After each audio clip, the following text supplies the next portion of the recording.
საღამომშვიდობისა დღის მთავარ თემებს ეთუნა ინციკერველი გაგაცნობთ. დაფურული კონსულტაციები შუშის სასახლეში ხაინდრავა ნაცვლიშვილი თალაკვაძე ძიძიგური კაკულია, რაზე ისაუბრა ივანიშვილმა უახლოეს გარემოცვასთან და უმრავლესობის ლიდერებთან. რა ხდება ოცნების ლიდერის კარზე? მე არ მგონია რომ პერსონები უნდა ვლანძღო და პიროვნებები უნდა ვლანძღო და ამითი დავამტკიცო რომ არ არის ეს ვთქვათ ხელოვნურად შექმნილი რაღაცა ალტერნატიული ვერსია. არის თუ არა ბესელია ივანიშვილის ახალი პროექტი. ფოფხაზის შემდეგ ოცნებას სოციალისტები ტოვებენ. მე შეიძლება მივჯაჭვულიყავი იმ მესეჯებს და მეცხოვრა იმ პოლიტიკური მესეჯებით, რომელიც საქართველოს ოცნებაში ვრცელდებოდა. ჩვენ ვაპირებთ დამოუკიდებლად მივიღოთ არჩევნებში მონაწილეობა და რა თქმა უნდა არ გამოვიწყებრო ჩვენ შეიძლება დატოვოთ უმრავლესობა. ბინარის შემდეგი და რატომ ხდება უმრავლესობა დაშლის პროცესს შვიდად. საკმარისი გამოცდილება აქვს ჩვენ საზოგადოებას და საკმარისად არის ინფორმირებული იმისათვის, რომ კარგად გაარჩიოს ოპოზიცია, უმრავლესობა და თუ ვინ რა ღირებულებებს უჭერს მხარ. სამთრეში ერთხელ ამ შეხვედრებს ვატარებთ. დიახ. და ამის შესახებ შემდგომ დეტალურად უყვებით საზოგადოებას აიყო და ბიძინა ივანიშვილს რა როლი აქვს ბატონ ზურაბ? ბიძინა ივანიშვილი არის პარტიის თავმჯდომარე. საუბრები რუსეთზე შუშის სასახლეში ივანიშვილი აბაშიძის საიდუმლო შეხვედრა რა სტატუსით შეხვდა აბაშიძე ყოფილ პრემიერს? არაფორმალური მმართველობის კიდევ ერთი შემთხვევა. ჩვენ გვაქვს არაფორმალური მმართველობა და გვაქვს არაფორმალური მმართველობა თითქმის ყველა სფეროში. მთლიანად ამას კურირებს ბიძინა ივანიშვილი და სხვადასხვა სფეროებში არიან სხვადასხვა პატარა არაფორმალური მმართველობები, თქვა ფარცხალაძეს ტიპის. ის ფაქტი, რომ საქართველოში გვაქვს არაფორმალური მმართველობა, რომელიც აზიანებს ზოგადად საქართველოს სახელმწიფო და ჩვენ ეროვნულ ინტერესებს, ამაზე არა მარტო ჩვენი საზოგადოება, არამედ ჩვენი საერთაშორისო პარტნიორებიც თანხმდებიან და ასეთი ფორმით ქვეყნის მმართველობა გამოუსწორებელ ზიანს მიაყენებს ქვეყნის ეროვნულ ინტერესებს. საუბრები რუსეთზე შუშის სასახლეში ნიშნავს თუ არა მოქმედი პრემიერის მამუკა ბახტაძის დაქვემდებარებაში მყოფი პირის არაფორმალური აუდიენცია ივანიშვილის არაფორმალურ მმართველობას და რა რჩევები მისცა პარტია ქართული ოცნების თავმჯდომარემ ზურაბ აბაშიძეს. ტელეფონთან სატელეფონო საუბარში ზურაბ აბაშიძემ თქვა, რომ ბიძინა ივანიშვილს ერთ-ერთზე შეხვდა და ყოფილ პრემიერს მხოლოდ ის აინტერესებდა, რა საკითხებზე შედგება საუბარი პრაღაში ლავროვის მოადგილესთან გრიგორი კარასინთან. ნახოთ რა სტატუსით შეხვდა პრემიერის პირადი წარმომადგენელი რუსეთთან მოლაპარაკებების საკითხებში ოცნების ლიდერს და ყოფილ პრემიერს. ზურაბ აბაშიძეა მოქმედი პრემიერის სპეციალური წარმომადგენელი რუსეთთან ურთიერთობებში, რომელიც ყოფილი პრემიერის შუშის სასახლეში შედის. როგორც თავდაპირველმა გაარკვია ზურაბ აბაშიძემ, პრაღაში გამგზავრებამდე ერთი დღით ადრე, სადაც გრიგორი კარასის უნდა ესაუბროს, პარტია ქართული ოცნების თავმჯდომარისგან რჩევები მიიღო. ეს ინიციატივა რომ კონსულტაციები გაიაროთ თქვენგან მოდის თუ ივანიშვილისგან ბატონ ზურაბ? ეს მოდის ამ შემთხვევაში ჩემგან. და რა რჩევა მიიღეთ, რა გირჩიათ? არაფერი, რაღაცა იყო ასე ვთქვათ, საინფორმაციო დატვირთვა ქონდა და რა თემებს განვიხილავთ, ახდება ქართულ-რუსულ ურთიერთობებში აი ამ პრაღის ფორმაში და ახლობით არ ამაზე პრაღაში ჩვენ გვაქვს ქართულ-რუსული შეხვედრები. დიახ. ეგრეზუდებული პრაღის ფორმატი. დიახ. სამთრეში ერთხელ ამ შეხვედრებს ვატარებთ. დიახ. და ამის შესახებ შემდგომ დეტალურად უყვებით საზოგადოებას აიყო. რა სტატუსით შეხვდა ბახტაძის დაქვემდებარებაში მყოფი ჩინოვნიკი მარტო და არაფორმალურ გარემოში ბიძინა ივანიშვილს? თავად აბაშიძემ ამ შეკითხვაზე ასე გვიპასუხა. ბიძინა ივანიშვილთან იმყოფებოდით შეხვედრაზე, ხო? დიახ. რა სტატუსით ბატონ ზურაბ შეგვიძლია რომ გითხრათ? რა სტატუსით? დიახ, აი პარტიის თავმჯდომარის ხდებოდით თქვენ, პრემიერის სპეციალური წარმომადგენელი რუსეთთან ურთიერთობებში, ბიძინა ივანიშვილს. ხო, მე შეხვედრა მაქვს მორიგი პრაღაში ზეკ. რო ხდებით ხოლმე, ამაზე ვისაუბრეთ. ბახტაძის დაქვემდებარებული ადამიანი რატომ ხდებით თქო პარტიის თავმჯდომარის, ამას ვარკვევთ. ბიძინა ივანიშვილი არის პარტიის თავმჯდომარე. ხოლო თქვენ და ბიძინა ივანიშვილის ხედით საუბრობდით? დიახ. პრემიერი არისო? რა იყო საკითხი? პრემიერი არისო. და ყველა შეხვედრის წინ გადიხართ ესე ივანიშვილთან კონსულტაციებს? არა, ყველა შეხვედრაზე არ გავწევ. და ეხლა რატომ არის მაშინ ეს ესე მნიშვნელოვანი? ხანდახან გავდივარ ხოლმე შიგადაში. როდესაც არ იყო პარტიის თავმჯდომარე, მაშინაც გადიოდით კონსულტაციებს? როდესაც არ იყო, მაშინ არა. ქართული ოცნება კი გვეუბნება, რომ არაფორმალური აუდიენციის დეტალები არ იციან. ვერ გეტყვით, ვიცი რომ შეხვედრა შედგა, თუმცა არ მაქვს საკმარისი ინფორმაცია, რომ კომენტარი გავაკეთო ამასთან დაკავშირებით. სახელმწიფო გუნდისგან განსხვავებით ოპოზიციამ კარგად იცის, რატომ ხვდება ექს-პრემიერი მოქმედი პრემიერის თანამშრომელს. ხელისუფლების ოპონენტები ირწმუნებიან, რომ ვიზიტი შუშის სასახლეში არაფორმალური მმართველობის ნათელი მაგალითია. გვაქვს არაფორმალური მმართველობა თითქმის ყველა სფეროში. მთლიანად ამას კურირებს ბიძინა ივანიშვილი და სხვადასხვა სფეროებში არიან სხვადასხვა პატარა არაფორმალური მმართველობებით. რაც შეეხება აბაშიძე, რომ გადის კონსულტაციებს ბიძინა ივანიშვილთან, ესეც ახალი არ არის.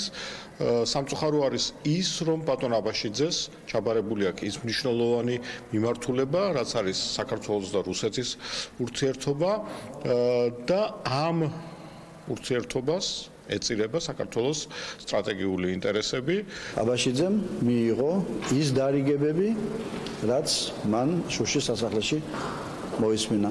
ეს არის არაფორმალური მმართველობის პირდაპირ და თავხედური გამოვლენა. არც კი დაემალნენ სავარძელ ქვეშ. ბატონი აბაშიძის მხრიდან პირდაპირ არის ნათქვამი, რომ ქვეყანას ყავს არაფორმალური მმართველი, პრემიერ-მინისტრის ბჭყალებში წარმომადგენელი რჩევების მისაღებად შეხვდა არაფთუ პრემიერ-მინისტრს, არამედ არაფორმალურ მმართველს, ბატონ ივანიშვილს. ერთი პარლამენტის თავმჯდომარე, ყველა სახელმწიფო შტო მოყრილი ამ ერთი ადამიანის ხელში.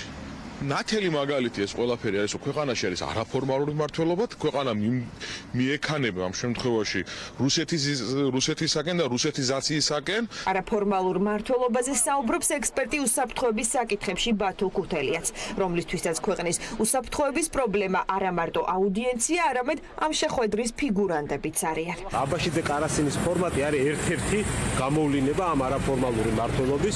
მე ვთვლი, რომ ეს ფორმატი თავისი შექმნის დღიდან საქართველოს ინტერესების საწინააღმდეგოდ მუშაობს და ამ შეხვედრამაც დაადასტურა სწორედ ის, რომ ქვეყანა იმართება არაფორმალურად და არ არსებობს ინსტიტუციური მექანიზმები ქვეყნის უსაფრთხოებისა და საგარეო პოლიტიკის შემუშავებაში. ზურაბ აბაშიძე პრაღაში ხვალ მიემგზავრება, რაც ეტყვის პრემიერ-მინისტრის სპეციალური წარმომადგენელი რუსეთთან ურთიერთობებში გრეგორი კარასინს და მიაქვს თუ არა ლავროვის მოადგილესთან ექს-პრემიერის გზავნილები უცნობია. ოცნების ოფისის შემდეგ ბიძინა ივანიშვილმა კონსულტაციები შუშის სასახლეში გამართა. გოგა ხაინდრავა, ლაშა ნაცვლიშვილი, არჩილ თალოკვაძე, ზვიად ძიძიგური, ზურაბ აბაშიძე დღეს ბიძინა ივანიშვილის კარზე გამოჩნდნენ. ოფიციალურად უცნობია შეხვედრის დეტალები ან რა საკითხებზე საუბრობდნენ სტუმრად მისული პირები ოცნების თავმჯდომარესთან, თუმცა სავარაუდოდ შეკრებილები მმართველი გუნდის ბეძზე მსჯელობდნენ თუ როგორ იმოქმედებს პარტია ეკა ბესელიას და მისი თანამოაზრეების წასვლის შემდეგ. ბიზნეს რეზიდენციიდან გამოსული არჩილ თალოკვაძე იყო ერთადერთი, რომელმაც შეხვედრის შესახებ მოკლე კომენტარი სხვა ღონისძიებაზე გააკეთა. რუსტან დუმბაძე დილიდან შუშის სასახლესთან იმყოფება და ადგილიდან უფრო მეც მოგვიყვება. ბიძინა ივანიშვილის რეზიდენციაში კონსულტაციები მიმდინარეობდა მთელი დღის განმავლობაში. თავიდან დაანონსებული იყო, რომ ეს შეხვედრა უნდა გამართულიყო ქართული ოცნების ცენტრალურ ოფისში, თუმცა შემდეგ გაირკვა, რომ ოცნების თავმჯდომარემ თანაგუნდელები საკუთარ სახლში დაიბარა. აღსანიშნავია, რომ აქ პირველები მოვიდნენ ქართული ოცნების პიარ ხელმძღვანელი ლაშა ნაცვლიშვილი, ასევე აქ იმყოფებოდა რეჟისორი გოგა ხაინდრავა და პრემიერის სპეციალური წარმომადგენელი რუსეთთან ურთიერთობის საკითხებში ზურაბ აბაშიძე. ამ შეხვედრას ასევე ესწრებოდნენ უმრავლესობის არჩილ თალოკვაძე და სხვადასხვა ფრაქციის წარმომადგენლები, მაგალითად ზვიად ძიძიგური, რომან კაკულია. სავარაუდოა, რომ მათი მსჯელობის მთავარი საგანი სწორედ ის პოლიტიკური კრიზისი იყო, რომელიც ბოლო დროს განვითარებულმა მოვლენებმა შექმნა ქართულ ოცნებაში, თუმცა უფრო კონკრეტულად რა საკითხები განიხილეს შეხვედრის მონაწილეებმა, რა უთხრა მათ ბიძინა ივანიშვილმა და როგორ დასახეს ამ პრობლემების გადაჭრის გზები, ეს ისევ რჩება გაურკვეველი, რადგან არც ერთ მათგანს შეხვედრის დასრულების შემდეგ მედიასთან კომენტარი არ გაუკეთებია. ჩვენ უმრავლესობის ლიდერი არჩილ თალოკვაძე ჩავწერეთ მოგვიანებით, რომელმაც გითხრა, რომ ეს იყო რიგითი სამუშაო შეხვედრა და შეეხებოდა სწორედ იმ პრობლემებს, რომელიც ბოლო დროს ქართულ ოცნებაში შეიქმნა.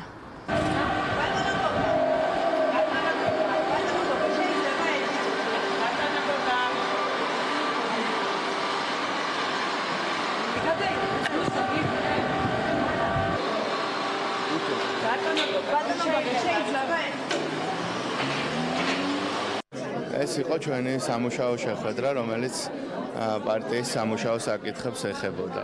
ეს განცხადებები, მე მგონი, საზოგადოებისთვის ახალი არ არის, რასაც ისმენენ, თუნდაც ჩვენი გუნდის წევრების მხრიდან, ასე რომ აქედან რაღაც დრამატიზმის შექმნა, ვფიქრობ, არ არის საფუძვლიანი.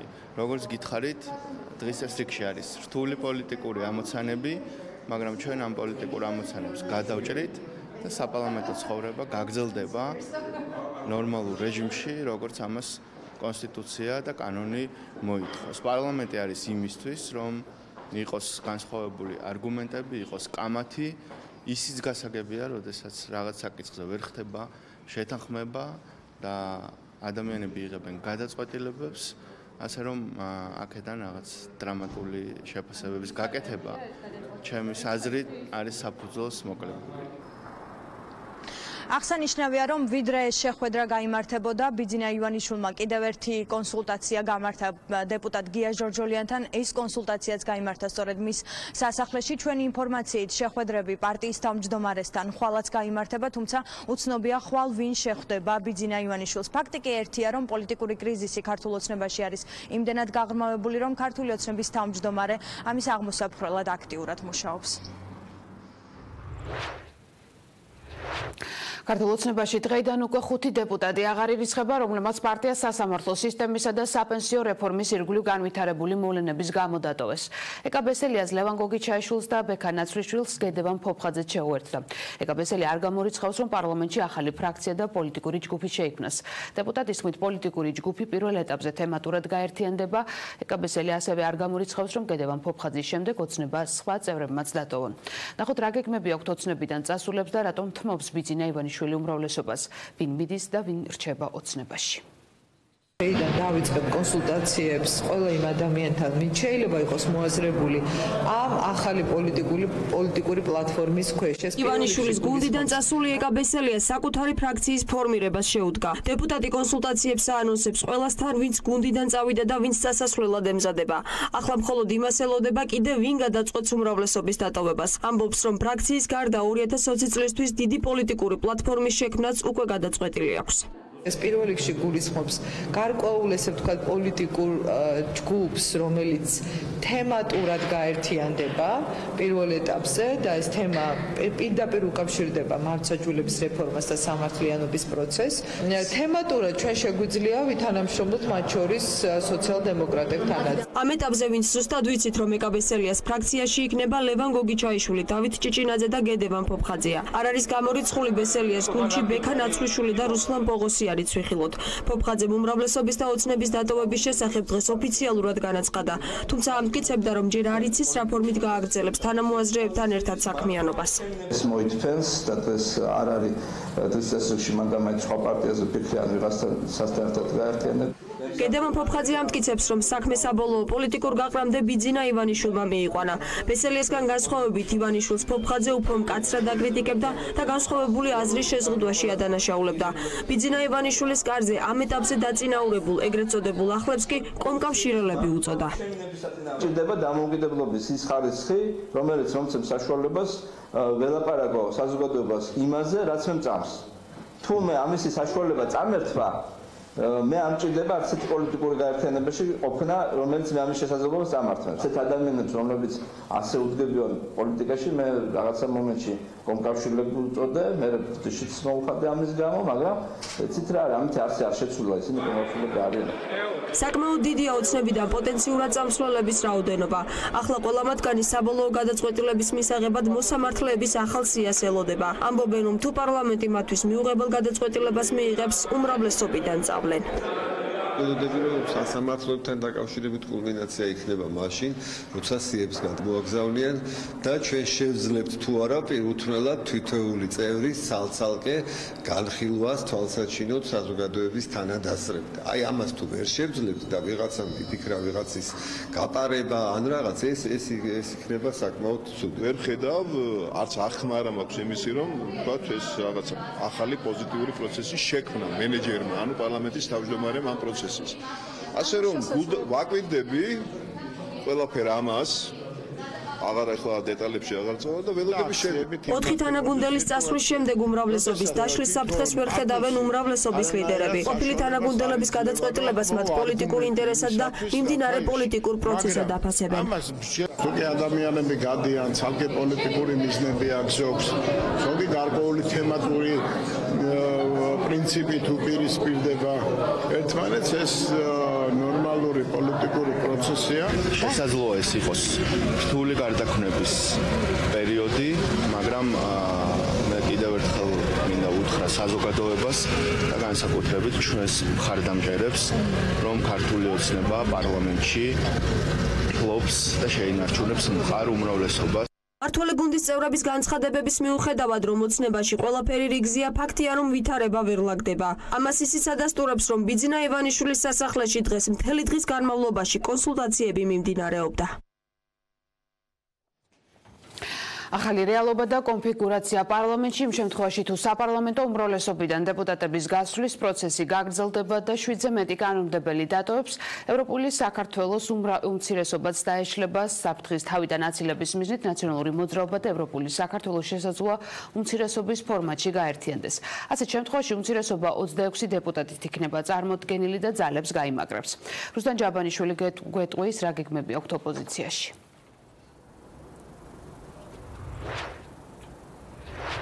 იმ შემთხვევაში თუ საპარლამენტო უმრავლესობას კიდევ 3 დეპუტატი დატოვებს, საპარლამენტო უმცირესობაც დაკარგავს სტატუსს, ასეთ შემთხვევაში მათ ერთ-ერთ გზად რჩებათ, რომ საერთო ენა გამონახონ ნაციონალურ მოძრაობასთან და ითანამშრომლონ იმისთვის, რომ შეინარჩუნონ უმცირესობის სტატუსი. რომან გოცირიძე ნაციონალური მოძრაობის წევრი ამბობს, რომ ისინი თანამშრომლობას არ გამორიცხავენ, თუ კი ასეთი საჭიროება დადგა, მაგრამ ამ ეტაპზე ეს საკითხი არ განიხილება და იქიდან გამომდინარე, რომ აღარ ელოდებიან ქართული ოცნებიდან დეპუტატების წამოსვლას, ვარაუდობენ, რომ ეს საკითხი მომავალშიც აღარ დადგება დღის წესრიგში.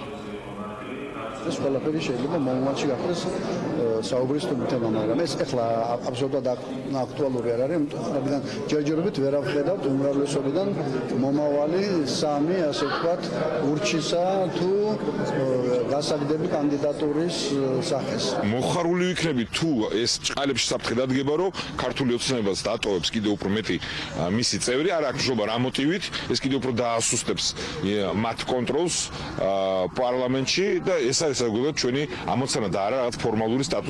ევროპულ საქართველოს დარჩება ძლიერ და დემოკრატიულ ოპოზიციად, რომელიც იბრძოლებს გამარჯვებისთვის შემდეგ არჩევნებში, რა თქმა უნდა. გარდა საპარლამენტო უმრავლესობის დაშლისა, იშლება ფრაქცია საქართველოს პატრიოტებიც. დღეს ოფიციალურად დატოვა მისმა ერთ-ერთმა წევრმა დავით ჭიჭინაძემ ფრაქცია. ახლა ამ პოლიტიკურ გაერთიანებაში დარჩენილ ადამიანებს აქვთ ერთკვირიანი ვადა იმისთვის, რომ მოახერხონ ერთი დეპუტატის დამატება საკუთარ რიგებში და თუ ეს ასე ვერ მოხდა, როგორც ადამ არშანი ამბობს, განსაკუთრებული ტრაგედია და პრობლემა ამაში არ იქნება. ისინი აპირებენ, რომ დამოუკიდებელი დეპუტატის სტატუსით გააგრძელოს საქმიანობა საკანონმდებლო ორგანოში. დიდ არაფერს ნიშნავს. მინდა გითხრათ, ჩვენ გვაქვს ერთი კვირა დრო, რომ ფრაქცია შევავსოთ. ეს ერთი, მეორე, თუ ეს არ მოხდა, ჩვენ ვიმუშავებთ როგორც პატრიოტთა ჯგუფი პარლამენტში. ჩვენი ამოცანები და მიზნები არ შეიცვლება ცხადი იმის გამო, რომ ფრაქცია არ გვეყოლება ჩვენ. უბრალოდ რაღაცა ბერკეტები არ გვექნება. მაგრამ მაღალი ტრიბუნა პარლამენტისა ძალიან სერიოზული ტრიბუნაა და ის ჩვენ ხელში არის. როგორ განვითარდება მოვლენები პარლამენტში და საპარლამენტო უმრავლესობას დატოვებს თუ არა კიდევ რამდენიმე წევრი, ეს სავარაუდოდ ახლო მომავალში გამოჩნდება. ქართული ოცნების წევრები ელოდებიან უზენაესი სასამართლოს მოსამართლეობის კანდიდატების სიას და ამბობენ, რომ სწორედ ამ სიის განხილვის შემდეგ ისინი მიიღებენ საბოლოო გადაწყვეტილებას და თუ მათთვის არასასურველი პირები იქნებიან პარლამენტის მიერ დამტკიცებულები, ისინი ნამდვილად დატოვებენ საპარლამენტო უმრავლესობის რიგებს. წასვლა ბიძინა ივანიშვილისგან თუ წასვლა ოცნებიდან ბიძინა ივანიშვილთან შეთანხმებით ოპოზიციის და ექსპერტთა ერთი ნაწილი ფიქრობს, რომ ეკაბესელია და მისი გუნდი ივანიშვილთან შეთანხმებით მოქმედებს და 2020 წლის არჩევნებისთვის ივანიშვილის დასაყრდენი და ოპოზიციის საწინააღმდეგო ძალა იქნება. უფრო მეტიც მათ შესაძლოა პოლიტიკურ ველზე ივანიშვილთან შეთანხმებით პატრიოტთა ალიანსით ჩაანაცვლონ. ნახოთ, იქნება თუ არა ქართული ოცნების დამხმარე ძალა ბესელია და მისი თანამოაზრეები 2020 წლის საპარლამენტო არჩევნებში და არის თუ არა ეკა ბესელია ბიძინა ივანიშვილის ახალი პროექტი. სათადარიგო მოთამაშე 2020 წლის საპარლამენტო არჩევნებისთვის თუ დაბრუნება რეალურ ოპოზიციაში. რა შეთანხმებით და დაპირებებით დასრულდა ეკაბესელიას და ბიძინა ივანიშვილის შორის გამართული ბოლო შეხვედრა უცნობია.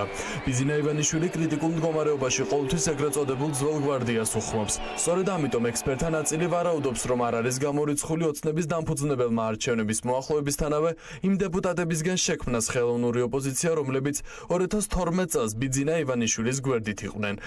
კი ირწმუნება, რომ მისი ნაბიჯები ახლაც დამოუკიდებელია და მომავალშიც ასე იქნება. ეგრეთ წოდებული ურჩები ამბობენ, რომ ისინი არავის მარიონეტები არასდროს არ იქნებიან. ადამიანებისგან კი არ წავედი, ვინც ქართულ ოცნებას გზადაგზა შემოუერთდა ზოგი შემთხვევით და ზოგი იმ მიზნით, რომ პარლამენტში მოხვედრილიყვნენ. მე მათგან კი არ წავედი. მე არ ვთვლი, რომ ისინი არიან პარტიის წევრები. ისინი არიან დროებით ამ მოცემულობაში, იმიტომ რომ მათ კონკრეტული ინტერესები აქვს. მე წავედი სწორედ მისი მთავარი დამფუძნებლისგან და მის თავმჯდომარისგან, სწორედ იმიტომ, რომ ჩვენი ხედვები აცდა. ჩვენ არ ვაპირებთ, რომ ვინმეს პოლიტიკური მარიონეტები ვიყოთ. თუ რამე ვიყავით ქართულ ოცნებაში და ჩვენი პოზიციის გაზიარება და მიღება თუ ვინმეს უნდა და ნამდვილად ქონდა ამის საშუალება. ქართული პოლიტიკა დღეს არის პოლიტიკური დალტონიზმის მსხვერპლი და ეს უნდა დამთავრდეს. ესე იგი, მარტო შავ და თეთრ ფერებში არ უნდა ხედავთ ჩვენ პოლიტიკას, იმიტომ პოლიტიკური პროცესი არის საკმაოდ მრავალფეროვანი და არ უნდა დარჩეს პოლიტიკური პროცესი, თუნდაც ორი ძალის ასე ერთმანეთთან მკვეთრად დაპირისპირებული ძალის ამარა. არჩილ თალაკვაძემ დღეს მიანიშნა, რომ პარტიიდან გასულები ოცნების ოპოზიციაში არ იქნებიან. საპარლამენტო უმრავლესობის ლიდერს საზოგადოების პოლიტიკური გამოცდილების სჯერა. საკმარისი გამოცდილება აქვს ჩვენ საზოგადოებას და საკმარისად არის ინფორმირებული იმისათვის, რომ კარგად გაარჩიოს ოპოზიცია, უმრავლესობა და თუ ვინ რა ღირებულებებს უჭერს მხარს, ასე რომ არ ამგონია, რომ ეს რაღაც სერიოზული საკითხი იყოს, ამაზე გამიჭირდება სხვა კომენტარის გაკეთება. ნაციონალურ მოძრაობაში დარწმუნებულები არიან, რომ ქართული ოცნების უკვე ყოფილი წევრები ბიძინა ივანიშვილს მის ოპოზიციაში ყოფნას ვერ გაუბედავენ. ქართული ოცნების ოპონენტები ამბობენ, რომ ეკაბესელი არა პარტიის ლიდერის, არამედ პარლამენტის თავმჯდომარის და ეგრეთ წოდებული ახლების გუნდის ოპონენტი იქნება. ამის თქმის საფუძველს კი მათ ის გარემოება აძლევს, რომ ბესელია ივანიშვილის კრიტიკას მუდმივად თავს არიდებს. გააჩნია ოპოზიციას რას უწოდებთ. ყობახიძისადმი ოპოზიციაში წავლენ, მაგრამ ივანიშვილისადმი ერთგულებას ხელახლა შეფიცავენ, როგორც ჩანს, იმიტომ რომ ერთი კრიტიკაც კი არ მოგვისმენია ამათი მხრიდან ივანიშვილის მისამართით. შესაძლოა ყველაფერი ეს გააკეთა ივანიშვილმა. ასე არ ფიქრობს არასაპარლამენტო ოპოზიციის ნაწილი. მე არ მჯერა, რომ ის ხალხი, ვინც ტოვებს უმრავლესობას, ესა ივანიშვილის კარნახით თუ მისი რაღაცა შემუშავებული გეგმის მიხედვით, თუმცა ივანიშვილი საკმაოდ გამოცდილი პიროვნებაა, ასეთ მღრიე წყალში თევზის ჭერის. მე არ ამგონია, რომ მე ხარ აიმის შეთანხმებებზე უნდა ვისაუბროთ, მით უფრო რომ ამის ინიშნები ჯერჯერობით ყოველ შემთხვევაში ნამდვილად არ ჩანს და იმედი მაქვს არც გამოჩნდება. ვარაუდი შეიძლება ყველაფრის, ვარაუდი შეიძლება იმისაც, რომ შეთანხმება, შეიძლება იმისაც, რომ რადიკალური დაპირისპირება. მოდით ნუ ვიმარჩიელებთ, დაველოდოთ მოვლენებს, მით უმეტეს რომ მოვლენები ძალიან სწრაფად ვითარდება. ის რომ ეკაბესელიასგან მართვადი ოპოზიციური ფრთა გაკეთდება, ამის ნაკლებად სჯერათ პოლიტოლოგებს. ექსპერტები ფიქრობენ, რომ თუ ბესელია ცალკე პარტიით იქნება წარმოდგენილი, ის მხოლოდ პატრიოტთა ალიანსის ამომრჩევლის მოზიდვა შეძლებს. ესეთი გეგმა თუ არსებობს, ძალიან ბრიყული გეგმა, არანაირი გათვლებით პერსპექტივა ესეთ სქემებს არ უჩენს. რაც შეეხება ძველ გვარდიას, ძველ გვარდიას მოუწოდა არჩევნების კი ბატონო, ამით მოიზიდა პირობა მისცა, რომ ცუდი ბიჭი ვიყავი და ხვალ და კაი ბიჭი გავხდებიო და გადააგდო ფაქტიურად, ხო? ანუ ძველი გვარდია დღეს მისთვის უფრო დიდი საფრთხეა უკვე, ვიდრე ნაციონალური მოძრაობა. ვარაუდს, რომ შეიძლება რაღაც სათადარიგო მოთამაშეს იმზადებს ივანიშვილი, ჩემი აზრით, ასეთი ტიპის სათადარიგო მოთამაშე მას უკვე ყავს პატრიოტთა ალიანსის სახით. მე როგორც გონია ბიძინა არ ქმნის ამას, ეს უფრო სპონტანური პროცესი, რომელსაც ეკაბესელია უფრო აკეთებს და ის ხალხი, რომლებიც ძალიან უკმაყოფილო არიან იმით, რომ 2012-ში ჩვენ მოვედით და თავზე დაგვასვით, ეს ვიღაც გოგლი-მოგლის რო ჭამდნენ ის ბავშვები, ანუ ემოცია ესეთია და თან რა თქმა უნდა თავარი გეოპოლიტიკა კი არ არის, თავარი არის რომ თქო საბიუჯეტო წილებთან ვინ უფრო არის მიშვებული, ძველი გვარდია თუ ახლები. და ამ ეტაპზე რომ ახლები არიან მიშვებული და ისინი ჭამენ ბიუჯეტს, ხო, ძველები არიან ძალიან უკმაყოფილოები, ხო? ეგრე გამომდინარე 20-შიც უნდა ქალბატონმა ეკამ და მისმა აგრეთ წოდებულმა ძველმა გვარდიამ რომ ანახოს რომ აი ისევ ჩვენ ჯობია და იმას გვიქენი და ისევ ჩვენ მოგცემთ იმის გარანტიას, რომ მიშა ვერ ამბრუნდება და ესენი კიდე რაღაც ნახევრად ნაცები არიან ისედაც და რაში გჭირდება. ის მხარეს დადგება ბიძინა ივანიშვილი 2020 წლის საპარლამენტო არჩევნებში უცნობია. თუმცა ცნობილია მხოლოდ ის, რომ 2020 პოლიტიკური რუბიკონის ახალი თარიღია. ქართული ოცნების დამფუძნებელს კრიზისის დროს ეგრეთ წოდებული ძველი გვარდიის იმედი აქვს. საპრეზიდენტო არჩევნების მეორე ტურის წინ ივანიშვილმა იმედი გამოთქვა, რომ ქვეყანაში კონსტრუქციული ოპოზიცია გაჩნდება. იმედია, რომ კონსტრუქციული ოპოზიცია გაჩნდება ამ ქვეყანაში. იმედია, რომ ამ გამარჯვებით საბოლოოდ ამ დესტრუქციულ ძალაზე უარს ვიტყვით. რა ხდება ოცნების ჩატში გედევან ფოფხაძემ გადაწყვეტილების და პარტიის შიდა სამზარეულოს შესახებ დღის ამბებში ილაპარაკა. დეპუტატი ამბობს, რომ უმრავლესობაში არის მორჩილი უმრავლესობა, რომელიც ყველაფერს იღებს და სწორედ ჩატში მიიღება ყველა გადაწყვეტილება. ყოფილი თანაგუნდელის ღია საუბრებს გადაცემაშივე დავით მათიკაშვილი გამოეხმაურა. ეს არის გარკვეული სტანდარტები, რომელიც პოლიტიკაში მკვიდრდება და მე მგონია, რომ ჩვენ უნდა ვებრძოლოთ ამ სტანდარტებს, რა ჩვენშიც უნდა ვებრძოლოთ. ახლა მე შეიძლება და მივჯაჭვულიყავ იმ მესეჯებს და მეცხოვრა იმ პოლიტიკური მესეჯებით, რომელიც საქართველოს ოცნებაში ვრცელდებოდა მესეჯ ბოქსის მეშვეობით.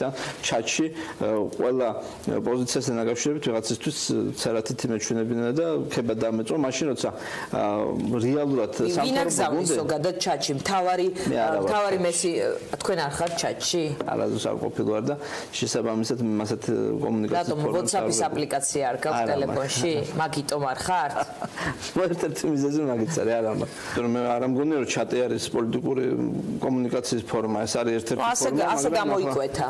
ახლა ვინც ასე ჩათვალა, მე მაგის გამო ვიყავი სწორედ აწყენი, როცა საზოგადოებრივი მაუწყებლის ბორდის საკითხი წლებოდა და გადაწყვეტ 15 წუთით ადრე სწორედ ჩატის მეშვეობით, ეს იყო ჩემი პროტესტის მიზეზი და არა მარტო ის, რომ თქვა არ ვეთანხმებოდი კონკრეტულ კანონს. ნახე თუ კონკრეტული საკომუნიკაციო არეალი ახლა რაღაცა არ გვაქვს და არ ყიდულობ შეგნებულად ისეთ ტელეფონს, რომელიც ამას თქვა ტექნიკური თვალსაზრისით გაითვალისწინებს, ეს ცალკე პრობლემაა. ახლა ალბათ არ მიწყენს თუ კი ვიტყვი რომ ეს ცოტა სპეკულაციაა, იმიტომ რომ რეალურად გადაწყვეტილებას, მოდი დავყოთ გადაწყვეტილებას ვინ იღებს. საპარლამენტო ცხოვრებაში, პარლამენტთან მიმართებაში ცხადია, რაც პარლამენტის თავმჯდომარეს ეხება, ის იღებს გადაწყვეტილებას, პარტიასთან მიმართებაში, რაც პარტიულ შიდა საქმიანობას ეხება, პარტიის თავმჯდომარე და შესაბამისი აღმასრულებელი დივანი და ასე შემდეგ. ოცნებიდან წამსვლელთა აზრზე შესაძლოა კიდევ გააფართოვდეს ფრაქცია ქართული ოცნება სოციალ-დემოკრატების თავმჯდომარე გია ჟორჟოლიანი საპარლამენტო უმრავლესობის დატოვებას აანონსებს.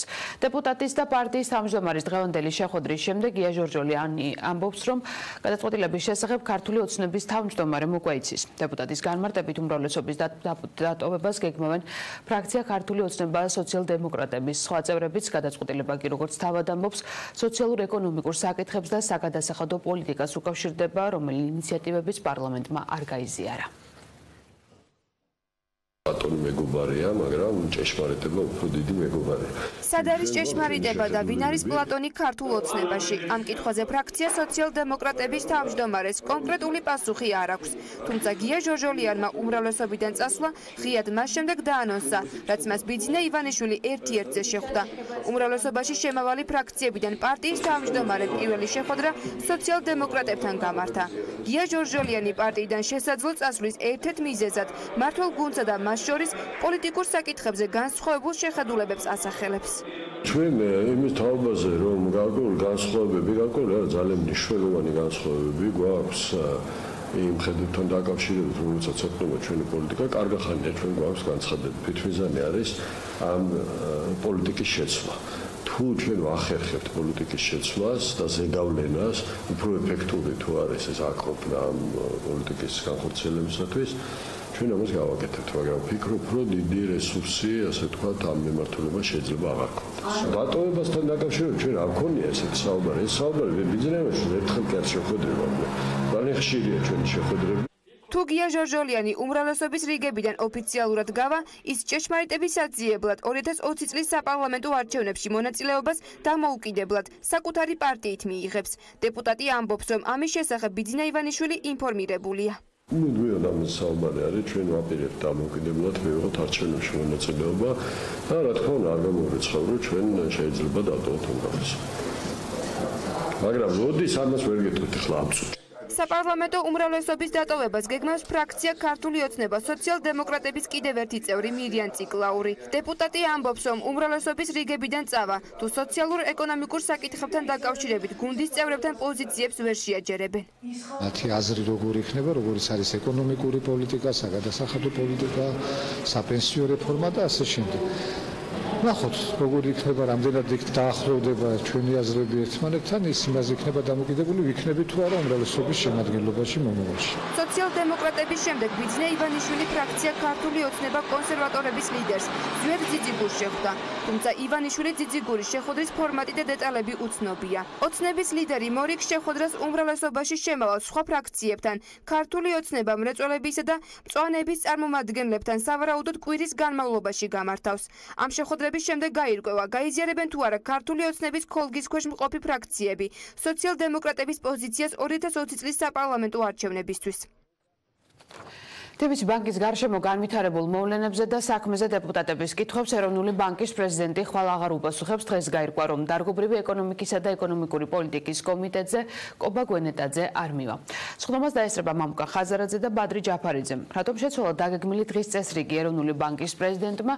ეროვნული ბანკის განცხადებაში ვკითხულობთ, რომ TBC ბანკთან დაკავშირებით პარლამენტისთვის გარკვეული ინფორმაციის მიწოდება მიზანშეწონილად არ მიაჩნიათ. დღესვე ცნობილი გახდა, რომ მამუკა ხაზარაძის წინააღმდეგ სამართლებრივი კიდევ ერთი დავა განახლდა. უზენაესმა სასამართლომ დასაშვება ცნო ბიზნესმენ რამაზ ახვლედიანის საკასაციო საჩივარი საქართველოს პრეზიდენტის ადმინისტრაციის, თბილისის მერიისა და მამუკა ხაზარაძის ლისი ლეიქ დეველოპმენტის წინააღმდეგ. მანამდე რა იქნება ხვალ და რა მოლოდინი აქვთ ოპოზიციაში წავა თუ არა ერთ-ერთი გავლენიანი ბანკირი პოლიტიკაში, რას ფიქრობენ ექსპერტები და პოლიტიკოსები. ეროვნული ბანკის პრეზიდენტი პარლამენტში TBC ბანკის საქმის განხილვას არ დაესწრება.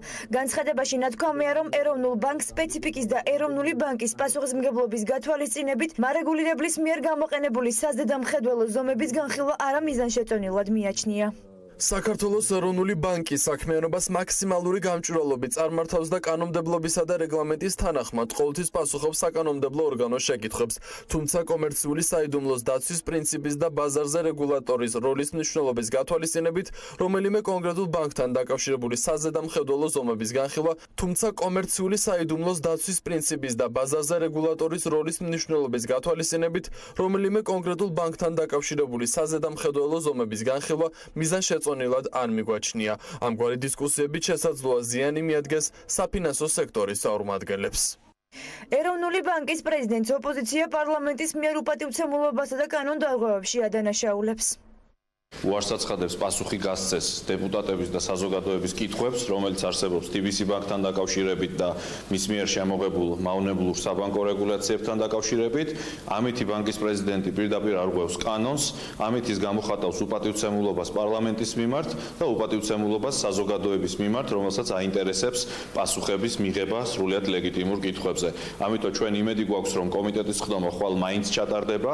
ჩვენ მოვითხოვთ საპარლამენტო უმრავლესობისგან, პარლამენტის თავმჯდომარისგან და უმრავლესობის წევრებისგან უზრუნველყონ პარლამენტის რეგლამენტის და კანონმდებლობის აღსრულება და ეროვნული ბანკის პრეზიდენტის მობრძანება პარლამენტში ანგარიშის ჩასაბარებლად და კითხვებზე პასუხის გასაცემად.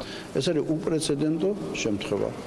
პარლამენტის ხელმძღვანელობას ვაფრთხილებ, არ გაბედონ კომიტეტის სხდომის გადადება. წინააღმდეგ შემთხვევაში მათი ნაკები რეგლამენტი და მათი ასე ვთქვათ კონსტიტუცია საპარლამენტო რესპუბლიკაზე მორგებული და მათი ბაქიბუქი, რომ ახალი რეგლამენტით ახალ ცხოვრებას იწყებენ, ყველაფერი იქნება წყალში გადაყრილი. ეს არის მეტად საგანგაშო ფაქტი, როდესაც მთავრობა და ბიძინა ივანიშვილი განსაზღვრავს პარლამენტის კომიტეტის მუშაობის დღის წესრიგს. საფინანსო საბიუჯეტო კომიტეტის თავმჯდომარე კობა გვენეტაძის ერთი დღით ადრე შეცვლილ დღის წესრიგს არ აკრიტიკებს და ამბობს, რომ სურვილის შემთხვევაში ხაზარაძე გვენეტაძისთვის კომიტეტის კარი ყოველთვის ღია იქნება. ეს არის ეროვნული ბანკის გადაწყვეტილება. თქვენ მოგახსენებათ, რომ ეროვნული ბანკი არის დამოუკიდებელი, მისი დამოუკიდებლობა გარანტირებულია საქართველოს კონსტიტუციით და ამ დამოუკიდებლობას საქართველოს პარლამენტი განსაკუთრებით უხდიდება. მე ადრეც განაცხადე თქვი, საფინანსო საბიუჯეტო კომიტეტი მზად არის, რომ მოусმინოს ბატონ ბადრი ჯაფარიძეს და მამუკა ხაზარაძეს იმ საკითხებთან დაკავშირებით, რისთვისაც ისინი აპირებდნენ პარლამენტში მოსვლას და წინასწარ შეთანხმებული თარიღის მიხედვით შეგვიძლია მოვაწყოთ ეს შეხვედრა და კობა გონეტაძისგან განსხვავებით სხდომაზე მამუკა ხაზარაძე და ბადრი ჯაფარიძე მივლენ. TBC ბანკის საქმეს ამ დროისთვის პროკურატურა ფულის გათეთრების მუხლით იძიებს. რა კითხვები ექნება დეპუტატებს და რა განცხადებებს გააკეთებს საპარლამენტო ტრიბუნიდან მამუკა ხაზარაძე, ეს ხვალ გახდება ცნობილი. თემის ირგვლივ ამ დრომდე მისგან მხოლოდ ის ვიცით, რომ ბანკს 8 თვეა ებრძვიან. უცნობია ისაუბრებს თუ არა ან რა იქნება მისი პასუხები ბიძინა ივანიშვილის ურთიერთობასა და ვანო ჩხარტიშვილი გიორგი გახარიას შუამავლობასთან დაკავშირებით. ასევე წავა თუ არა ხაზარაძე ოპოზიციაში უცნობია, თუმცა მოლოდინები რომ შესაძლოა გავლენიანი ბანკირი პოლიტიკაში წავიდეს არ აქვთ ოპოზიციონერ დეპუტატებს. ჩვენ არ აქვს მოლოდინი რომ ბატონი ხაზარაძე რაღაც ხმალს იშიშვლებს და შემოვარდება პოლიტიკაში. ის არის ბიზნესმენი და ცდილობს ბანკის გადარჩენას, აქციონერების და ვისაც ბანკში ფული აქვს შეტანილი დეპოზიტზე და სესხი გამოდალი ამ ხალხის დაცვას. ჩვენი მთავარი კითხვები არის მთავრობასთან, ეროვნულ ბანკთან, როგორ მოხდა ისე, რომ ის ნაბიჯები რამაც დააზიანა საქართველოში ერთ-ერთი ყველაზე მთავარი ბანკი, თუ ყველაზე მნიშვნელოვანი ბანკი არა, ეს ნაბიჯები გადაიდგა ივანიშვილის განცხადებების შემდეგ.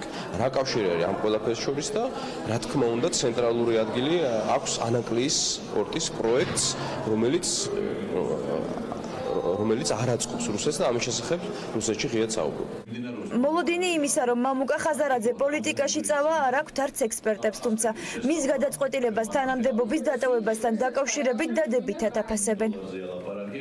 ჯერჯერობით მე არ ველოდები მისი მხრიდან პოლიტიკისკენ ნაბიჯების გადადგმას, თუმცა თეორიული შანსი ამის გაიზარდა ბუნებრივია მას შემდეგ, რაც ეს ცნობილი დრამატული მოვლენები გამვითარდა, მომავალში გაირკვევა, ხო, ანუ რა იყო სამიზნე. ფაქტია, რომ იმდენად კოორდინირებული იყო ეს დარტყმა და იმდენად მრავალვექტორიანი, რომ თითქმის ეჭვს არ იწვევს ის, რომ ეს იყო ორგანიზებული და არა რაღაც ასე ვთქვათ სამართლიანობის და სამართლის გამარჯვება. TBC ბანკის ირგვლივ მიმდინარე პროცესების შეაფასა ევროკავშირის ელჩმა საქართველოში, რომელმაც საქმის ობიექტურ და გამჭვირვალე გამოძიების მნიშვნელობაზე ისაუბრა.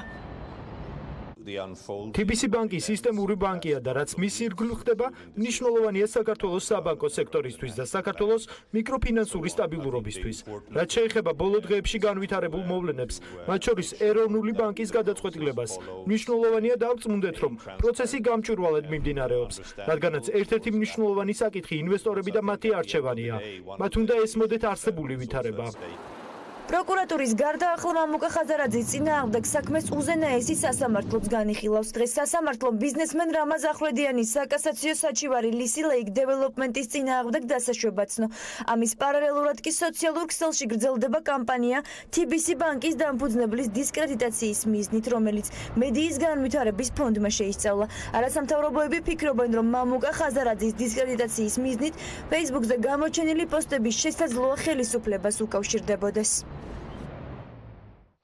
ისაუბრეს თუ არა პრეზიდენტმა და პატრიარქმა დეკანოზის შეწყალების საკითხზე უცნობია სალომე ზურაბიშვილმა კითხვა დღეს უპასუხოდ დატოვა. მშარდებული კი მკურნალობას გლდანის საშელ აღსრულების მე-18 დაწესებულებაში ციხის საავადმყოფოში გაანაგრძობს. გიორგი მამალაძე დღეს ძმამ და უფლებადამცველმა მოინახულეს. ეს ადვოკატის პირველი ვიზიტი იყო პატიმართან მას შემდეგ, რაც მშარდებული კლინიკიდან საპატიმროში დააბრუნეს. უფლებადამცველი ამბობს, რომ გიორგი მამალაძის ჯანმრთელობის მდგომარეობა კრიტიკულია. ადგილებაზე ზედმეტია ლაპარაკი, მას დახმარების გარეშე წამოჯდომაც კი უჭირს. მსჯავრდებული სასულიერო პირის ადვოკატი ამბობს, რომ დეკანოს გიორგი მამალაძის ჯანმრთელობის მდგომარეობა კრიტიკულია. სამედიცინო დაწესებულებიდან საპატიმროში დაბრუნების შემდეგ მამალაძე უფლებადამცველმა დღეს პირველად მოინახულა და თქვა, რომ პატიმარ პაციენტს არასათანადო მკურნალობა უტარდება. მან ეს ერთმნიშვნელოვნად თქვა, რომ ღუდუშაუში ყურადღება იყო გაცილებით უფრო დიდი, ყოველ ნახევარსაათში ფაქტობრივად, თუმცა გარკვეული ხასიათის სამედიცინო დახმარება და მათ შორის მანიპულაციები აქაც უტარდება. მასთან იყო საჯარო ახსულები პენიტენციური სისტემის წარმომადგენლები, ასევე მისულები, რომელთაც სხვა გარემოებებთან ერთად მისი აკყოფნის ერთ-ერთ მიზეზად დაასახელეს საბიუჯეტო პრობლემები. დეკანოზის ჯანმრთელობის მდგომარეობის გაუარესებაზე საუბრობს მისი ძმაც, თორნიკე მამალაძე. როგორც თავად ამბობს, პარალიზებული ძმის გათავისუფლების მოთხოვნით აქციებს გააგრძელებს. ძალიან განსაკუთრებული ყურადღებას აქცევენ მცველები. აქედან გამომდინარე ციხეც ადასტურებს, ციხის პერსონალის ადასტურებს იმას, რომ ის არის ცუდად, იმიტომ რომ განსაკუთრებულ ყურადღებას აქცევენ. ჩემი გეგმები არ იცვლება, უცვლელია. ჩემი აქცია გრძელდება მანამ, სანამ ჩემი პარალიზებული ძმა საპრობილეც არ დატოვებს. პატიმარი დეკანოზის გათავისუფლების ერთადერთი გზა კი როგორც ოჯახისთვის, ასევე ადვოკატებისთვისაც მამალაძის შეწყალება. პრეზიდენტთა შუამდგომლობას დაცვის მხარე პატრიარქისგან ელოდება, რომელსაც სალომე ზურაბიშვილი გუშინ შეხვდა. ოფიციალური ვერსიით აუდიენცია უცხოეთში ვიზიტების საკითხს ეხებოდა, თუმცა მედია მაინც დაინტერესდა.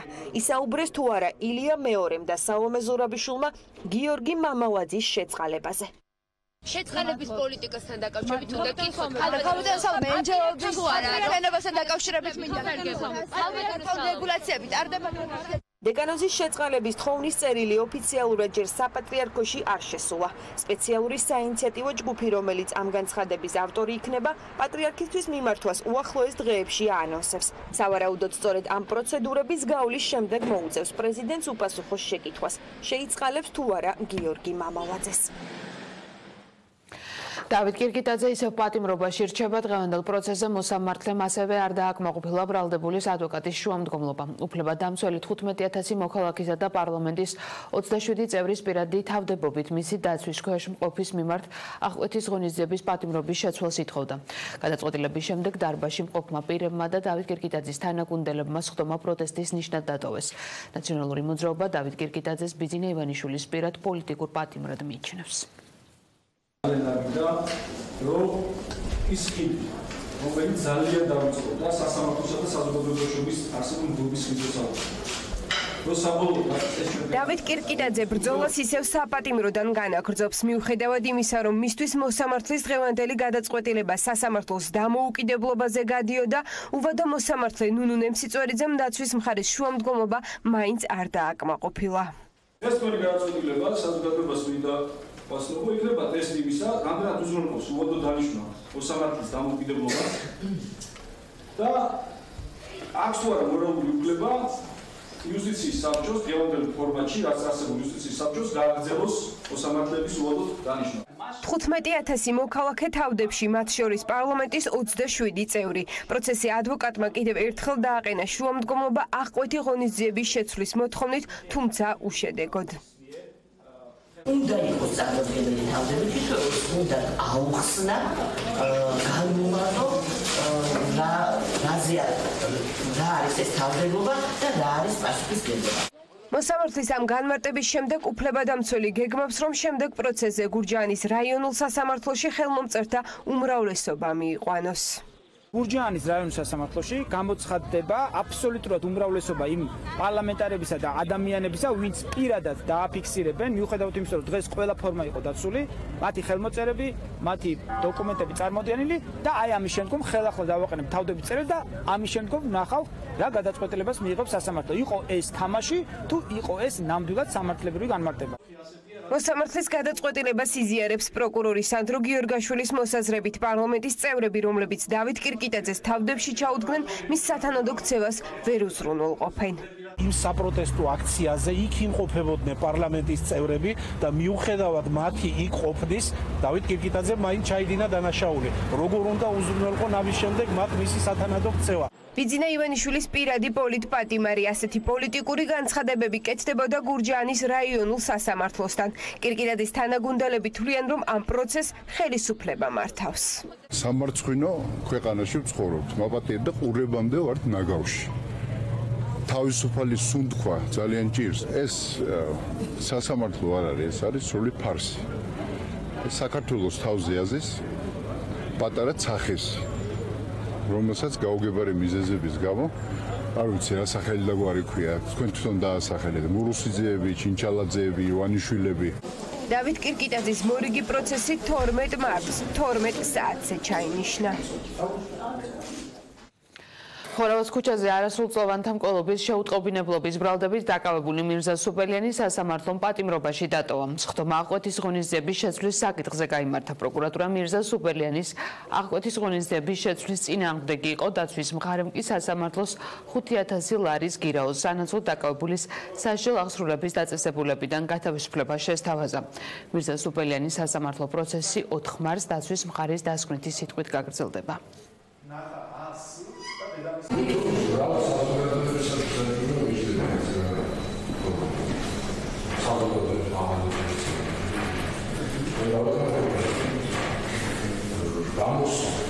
პატიმრობა არ შეიძლება იყოს გონივრულ ვადაზე მეტი და გახანგრძლივებული პატიმრობის გამართება შეიძლება მხოლოდ მაღალი საზოგადოებრივი ინტერესებიდან გამომდინარე, რაც მოცემულ შემთხვევაში არ გვაქვს. მიმალვის საფუძველი საფრთხე არ არსებობდა ჯერ კიდევ მაშინ, როდესაც მას აღკვეთი ღონისძიების სახით პატიმრობა შეეფარათ, რომ იგი რამოდენიმეჯერ იყო დაბარებული საგამოძიებო ორგანოებში და ნებაყოფლობით მიდიოდა და მას მიმალვა როზდომებოდა, ამას მანამდე შეძლებდა და გააკეთა. სასამართლომ სრულად გაიზიარა ბრალდების მხარის მოსაზრებები და არგუმენტები. დღევანდელ სხდომაზე არც ერთი მხარის მხრიდან არ ყოფილა წარმოდგენილი რაიმე ახალი არსებითი გარემოება, მნიშვნელოვანი მტკიცებულება, ფაქტი, რაც შესაძლოა ამგვარ გადაწყვეტილებას ზალაში დაედოს. შესაბამისად, სასამართლომ შეფარდებული აღკვეთის ღონისძიება პატიმრობა დატოვა ზალაში. 19 წლის ანა აროშიძე, რომელსაც პროკურატურა პირადი ცხოვრების ამსახველი მასალის უკანონოდ მოპოვება, შენახვასა და გავრცელებას ედავება საკონსტიტუციო სასამართლოსთვის არჩევს ამზადებს. ბრალდებული სისტემისა და პროკურატურის უსამართლო მოპყრობაზე საუბრობს და ამბობს, რომ სოციალურ ქსელში მიღებული შეტყობინებისთვის ადამიანები მის მსგავსად არ უნდა ისჯებოდნენ. ანა კრიმინალი არ არის ამ სახის კამპანია პოლიტიკურმა გაერთიანება გირჩმა ანას და დანარჩენი 16 დაკავებულის გასათავისუფლებლად დაიწყო იაგო ხვიჩეს განცხადებიც სახელმწიფო დააკავა პირები არა ვინც ეს კადრები გადაიღვა საჯარო სივრცეში ატვირთა, არამედ ისინი ვინც ვიდეო ნახან მეგობარს აჩვენა, რაც გამოხატვის თავისუფლების შეზღუდვა. უკანონო ჩანაწერების გავრცელების გამო დაკავებულების საქმის ეკა ბესელია Facebook პოსტით ეხმაურება. დეპუტატი წერს, რომ ელოდება გამოძიება მიპოვოს, რაც შეიძლება სწრაფად ვინ იყო დანაშაულის ორგანიზატორი. ჩემმა მეგობარმა ჩატში გამომიგზავნა ვიდეო, მე ვნახე ეს ვიდეო და შევინახე, ოღონდ შენახვაში არ იგულისხმება ის, რომ ტელეფონში გადმოვწერე, არა, მესენჯერში რომ აქ და არ ვშლი ამ ვიდეოს, ეგ უკვე შენახვად ითვლება და გავავრცელ და გავრცელებაში იგულისხმება ის, რომ სამ მეგობარს ასევე პირად შეტყობინებებში უგზავნი ამ ვიდეოს. 31-ში ღამის 2-ის ნახევარზე ჩემთან სახლში შემოვიდა 6 კრიმპოლის თანამშრომელი, გამაღვიძეს, წამიყვანეს მოწმის სტატუსით, გადამიყვანეს პროკურატურაში. ეს ცირკი, როგორც მე მომიწყვეს, მოუწყობენ ნებისმიერ ადამიანს საქართველოში, არავინ არ არის დაცული ამისგან და გამომივლია ეგ სიტუაცია. არ მინდა ყველამ გამოიაროს, ვინც სისტემას თვალში იპატარავება. ჩვენ ვითხოვთ საკონსტიტუციო სასამართლოში იმას, რომ ინტერნეტში ნანახი ინფორმაციის და მის ამ ინფორმაციის სხვაზე გაზიარებისთვის ადამიანები არც ერთნაირი ფორმით არ დაისაჯონ. ეს არის ჩვეულებრივი გამოხატვის თავისუფლება. სასამართლოს მოუწევს მსჯელობა იმაზე, თუ რა არის საჯარო სივრცე ინტერნეტის ქსელი და შეიძლება თუ არა ამ ქსელში არსებული ინფორმაციის ნახვით ადამიანი გახდეს კრიმინალი. მაგალითად, თქვენ ჩაგიგდონ რაღაც, დილით ნახეთ რაღაც ლინკი და უცბად გაიღვიძოთ როგორც კრიმინალმა. კარგს აკეთებს ქალბატონიკა ბესელია, როდესაც მიუთითებს სამართალდამცავ უწყებებს ქვეყანაში თუ ვინ არის დასაჭერი, უბრალოდ მე არ მომეწონა ის ნაწილი თითქოს ცოდვა მადლზე იყოს ეს ყველაფერი დამოკიდებული. ქალბატონიკა იურისტია და ჩემი აზრით მან ზუსტად უნდა იცოდეს ვინ არის უდანაშაულო ამ საქმეში. ის ხალხი, რომელიც მისი საქმის გამოზიან ციხეში და იჯდნენ და ჯერ კიდევ სასამართლო პროცესი აქვს, ყველა მათგანი არის გასათავისუფლებელი დაუყოვნებლივ. მე გავაკეთე ადრე განცხადება, როდესაც დაკავებული ახალგაზრდების პატიმრობის საკითხი იხილებოდა. მაშინაც თქვი და ახლაც ვიმეორებ. არ არის ჩემი ამოცანა და სურვილი ვიხილო გაუბედურებული და ცხოვრება არეული ახალგაზრდები, მათი უნებლიე გაუაზრებელი შეცდომის გამო. მე არ მინდა ვატარო მათი ტკივილი და ტრაგედია. არ არის თვითმიზანი მათი საპყრობილეში გაშვება, ამიტომ მართებს გამოძიებას და სასამართლოს სიფრთხილე, სიზუსტე და სამართლიანობა. მე როგორც დაზარალებულს მექნება სწორედ ასეთი ადამიანური და სამართლიანი პოზიცია მათ მიმართ. ველოდები რომ გამოძიებამ იპოვოს, რაც შეიძლება სწრაფად ვინ დაიწყო და ვინ იყო ორგანიზატორი ამ ველურობის და საზარელი დანაშაულის. ეს არის კითხვა, რასაც მე არ მოვხსნი დღის წესრიგიდან. შინაგან საქმეთა სამინისტრომ ბათუმში ერთ-ერთი სკოლის მოსწავლეების პირადი ცხოვრების ამსახველი კადრების ინტერნეტში შესაძლო ატვირთვის ფაქტზე გამოძიება დაიწყო. ცნობილია, რომ ვიდეოს გავრცელების შესახებ სოციალურ სააგენტოს და სამართალდამცველებს რესურს ცენტრმა მიმართა. წინასწარი ინფორმაციით ვიდეო სკოლაში ან სასწავლო პროცესის დროს არის გადაღებული. ბათუმის რესურს ცენტრის ხელმძღვანელის თქმით, ვიდეო სოციალურ ქსელში ერთ-ერთ დახურულ ჯგუფში გავრცელდა. ვინ გადაიღო და ვინ ატვირთა კადრები ინტერნეტში უცნობია. შინაგან საქმეთა სამინისტროში განმარტავა, რომ ამ დროისთვის მიმდინარეობს ინტენსიური საგამოძიებო მოქმედებები პირადი ცხოვრების ამსახველი კადრების ინტერნეტ სივრცეში ატვირთვის ფაქტის და დანაშაულის შესაძლო ჩამდენი პირების დადგენის მიზნით. სამინისტრო ასევე მოუწოდებს მოქალაქეებს მსგავსი კადრების მიღების შემთხვევაში არ შეინახონ და არ გაავრცელონ აღნიშნული მასალა დაუყოვნებლივ წაშალონ და სამართალდამცავ ორგანოებს აცნობა.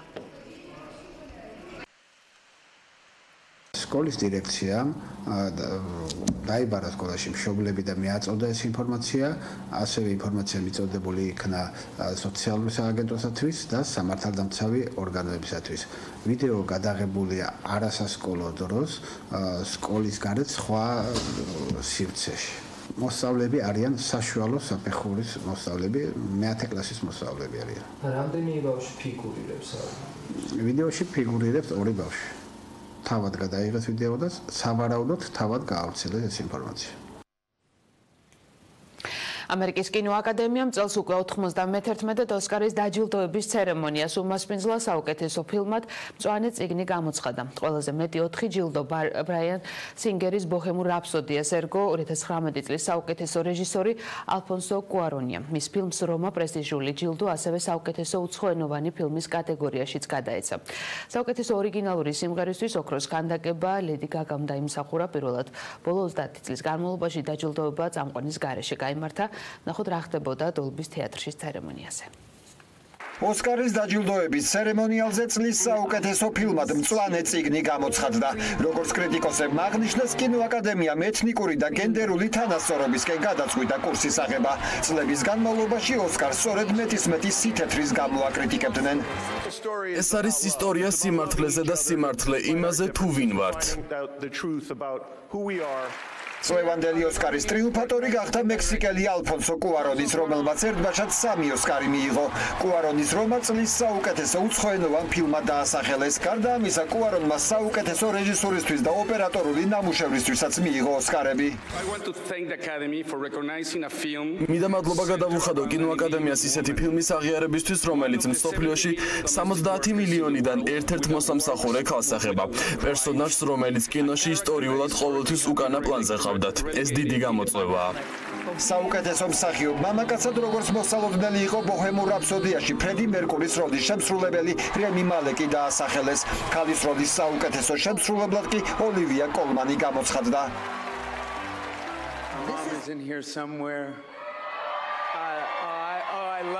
ღმერთო ჩემო, დედაჩემი სადღაც აქ არის. მიყვარხარ. მადლობა ყველაფრისთვის. იცით, ვფიქრობ, ეს მონუმენტალური მომენტია. მე თქვენი ყველასი მადლიერი ვარ. მადლობა აკადემიას, მადლობა დედოფალს, მადლობა ბიჭებო თქვენ. პირველად ბოლო 30 წლის განმავლობაში დაჯილდოება წამყვანის გარეშე გაიმართა. შოუ ბრაიან მეიმ გახსნას შემდეგ ის სცენაზე ისეთი ვარსკვლავები ავიდნენ, როგორებიც ხავიერ ბარდემი, ჯენიფერ ლოპესი, დენიელ კრეიგი არიან. მთავარ ნომინაციაში გამარჯვებული კი ჯულია რობერტსმა გამოაცხადა.